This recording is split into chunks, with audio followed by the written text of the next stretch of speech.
Good morning, my brothers and sisters, my sisters and brothers. Welcome to episode number 171 in Be With Me. Unless blank, I will never believe. Welcome to the story of so-called stubborn Thomas, doubting Thomas. When you look up doubting in the dictionary, there's Thomas's picture there.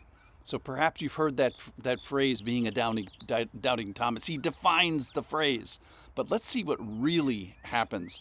And I'm not so sure that we should be quite so charitable towards the position of Thomas. So let's see what really is going to happen. I believe that Thomas demonstrates more than doubt. So what's good doubt? Curious doubt, open mind, open-handed questioning, fair doubting, sincere doubting, ready to reconsider your position. That's not what we hear from Thomas. Listen in. John chapter 20, verse 24. Now Thomas, one of the 12, called the twin, was not with them when Jesus came. So the other disciples told him, "We have seen the Lord." This is 10 disciples. "We have seen the Lord."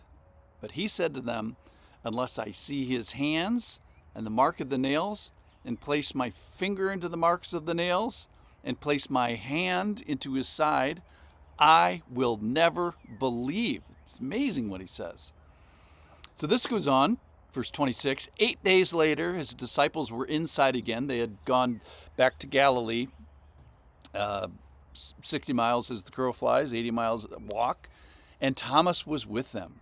And although the doors were locked, Jesus came and among them and said, and I'm not going to tell you, I'm going to stop right there.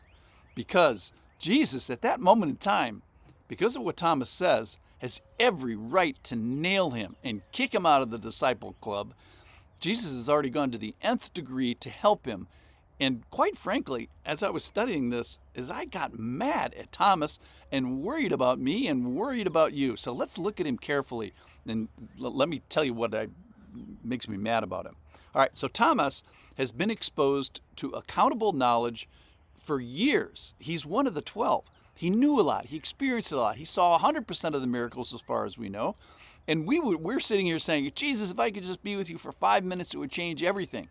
Well, Thomas has access, familiarity, breadth of experience, exposure, heard all the prophecies, and includes the forecast when Jesus said, "Hey, I am going to Jerusalem. This is going to happen to me. I'm going to die and be raised on the third day."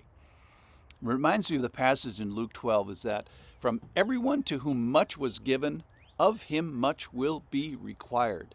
And from him to whom they entrusted much, they will demand the more. So this makes me think Thomas is very accountable.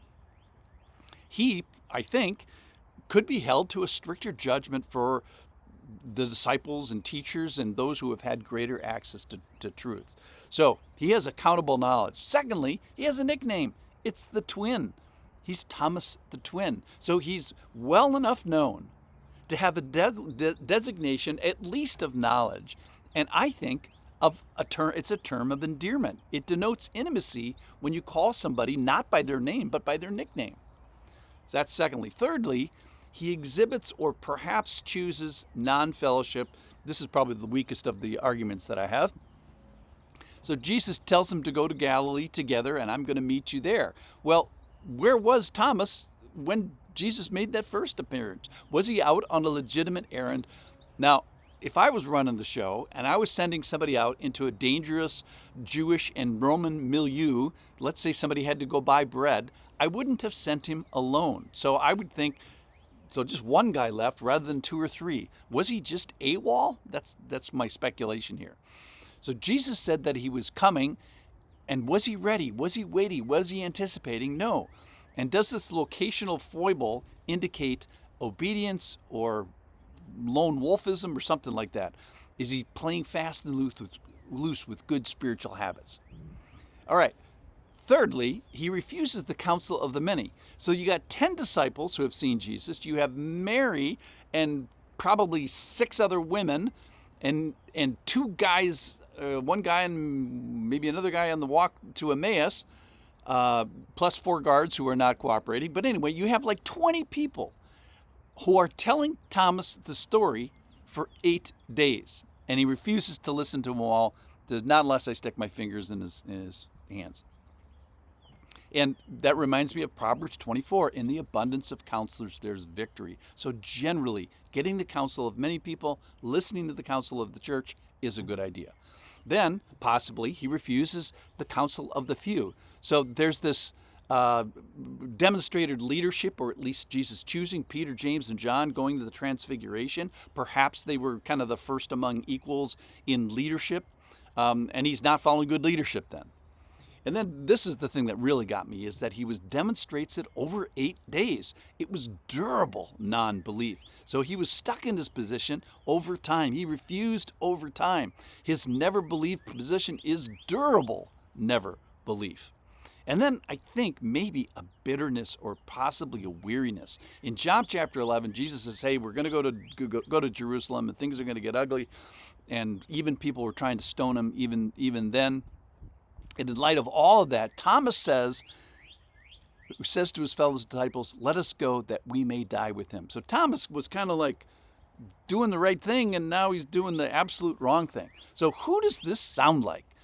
This is more than doubt, in my humble opinion. It's resisting human leadership, it's resisting fellowship, resisting counselors, ignoring the year sprint, ignoring the teaching, ignoring the miracles, resisting Jesus. To me, this sounds like Judas.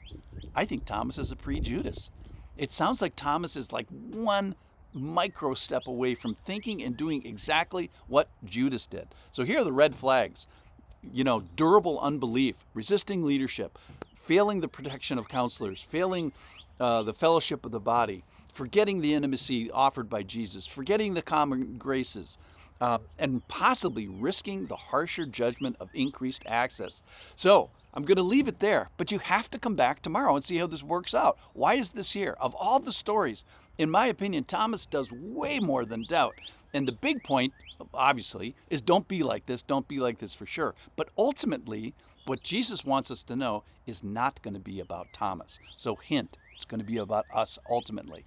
So let's wait for the grace. Come back tomorrow. Thanks for listening.